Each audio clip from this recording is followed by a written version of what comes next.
तो UFC 313 में कुछ ही हफ्ते बाकी रह गए हैं, जिसमें फ़ाइट होने वाली है एलेक्स परेरा वर्सेस मागोमेद अनक्लेव की लाइट हैवीवेट चैंपियन टाइटल के लिए। ये फ़ाइट होने वाली है 9 मार्च संडे को, जिसमें मेन इवेंट में ये टाइटल शॉट फाइट होगी। तो क्या आपको पता है कि मागोमेद अनक्लेव अपने UFC करियर में केवल एक फ़ाइट ही हारे हैं। अनक्लेव ने अपने प्रोफेशनल करियर में 20 से ज़्यादा फ़ाइट्स लड़ी हैं और सिर्फ एक ही लॉस है जो उनके नाम है। तो ये लॉस कैसे हुआ और मागोमेद अनक्लेव ये फ़ाइट कैसे हार गए, इस सब चीज़ों के बारे में हम इस वीडियो में डिस्कस करेंगे।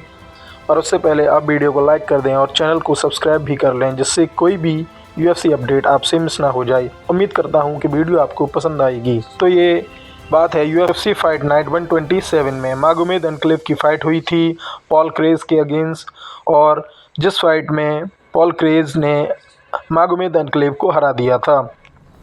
तो आपको बता दूं कि ये फ़ाइट लंदन में हुई थी। जब फ़ाइट शुरू हुई तो मागोमेद अनक्लेव अच्छी स्ट्राइकिंग कर रहे थे और फ़ाइट अच्छी जा रही थी। पॉल क्रेज़ भी एक टफ कंटेंडर के रूप में अच्छी फ़ाइट कर रहे थे।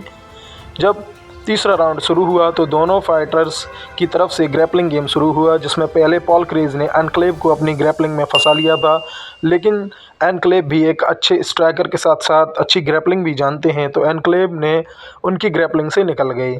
और जब एनक्लेव ने अपनी ग्रैपलिंग शुरू की और पॉल क्रेज़ को ग्रैपल करना शुरू किया, तो पॉल क्रेज़ ने ट्रिक से उन पर ही उनकी ग्रैपलिंग को चीट कर दिया और इस तरीके से मागोमेद अनक्लेव अपनी ही ट्रिक से डिफ़ीट हो गए थे। मागोमेद अनक्लेव अपने उस फाइट को सबमिशन से हार गए थे और पॉल क्रेज़ ने उस फाइट को जीत लिया था।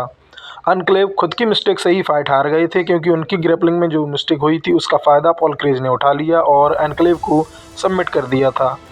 लेकिन उसके बाद एनक्लेव ने अपने फाइटिंग स्टाइल में काफ़ी ज़्यादा हार्ड वर्क किया और स्ट्राइकिंग भी अच्छी की और ग्रैपलिंग, दोनों ही टेक्निकों को मिक्स करके और एक अच्छी अपनी जो फाइटिंग स्टाइल उसको काफ़ी ज़्यादा इम्प्रूव कर लिया और एक अच्छे रेसलर के तौर पर उभर कर आए। लोगों ने देखा होगा कि मागोमेद अनक्लेव अब स्ट्राइकिंग से अपनी फ़ाइट्स को शुरू करते हैं और अपने ओपोनेंट को फर्स्ट या सेकंड राउंड में ही डोमिनेट करने की पूरी कोशिश करते हैं और अपने ओपोनेंट पर काफ़ी ज़्यादा प्रेशर क्रिएट कर चलते हैं फर्स्ट राउंड से ही, जिससे अगर फाइट आखिरी राउंड तक जाए तो भी वो यूनानिमस डिसीजन से फ़ाइट को जीत सकते हैं। तो अब अनक्लेव की जो फ़ाइट एलेक्स परेरा के अगेंस्ट डाली है, उसमें अगर देखें तो एलेक्स परेरा ने अभी ज़्यादा फ़ाइट्स नहीं की हैं, लेकिन कम फाइट के साथ एलेक्स परेरा चैम्पियन हैं। तो आप इस चीज़ से समझ सकते हैं कि एलेक्स परेरा के पास भी एक अच्छी नॉकआउट पावर है और उनके पास अच्छी स्ट्राइकिंग है, जिसमें एलेक्स परेरा ने अपने करियर में कुल 14 फाइट ही की हैं, जिसमें से उन्होंने केवल 2 फाइट ही हारी हैं। अब अगर लॉस के कंपैरिजन देखें तो एलेक्स के लॉस ज़्यादा हैं एनक्लेव के कंपैरिजन में, सिर्फ एक लॉस एलेक्स परेरा का ज़्यादा है।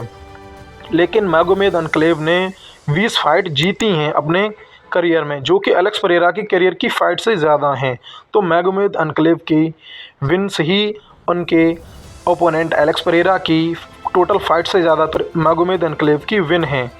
इस तरह से मागोमेद अनक्लेव एक बेस्ट फाइटर हैं एलेक्स परेरा के अगेंस्ट। अगर हम कंपैरिजन करते हैं तो मागोमेद अनक्लेव के पास एक अच्छा एक्सपीरियंस है फाइट्स का, और जो कि 20 फाइट्स मागोमेद अनक्लेव ने की हैं, वो एक अच्छी प्रोफेशनल करियर रहा है उनका और एक अच्छे फाइटर हैं, तभी वो लाइट हैवीवेट डिवीज़न में नंबर 1 कंटेंडर भी हैं इसी चीज़ से। और ये चीज़ प्रूव भी करती है कि मागोमेद अनक्लेव एक अच्छे स्ट्राइकर हैं। तो बात साफ दिख रही है कि मागोमेद अनक्लेव एलेक्स परेरा पर भारी पड़ेंगे ही, क्योंकि एलेक्स परेरा स्ट्राइकिंग ज़्यादा प्रेफर करते हैं अपनी फाइटिंग स्टाइल में, और लेकिन मागोमेद अनक्लेव के पास दोनों चीज़ें हैं।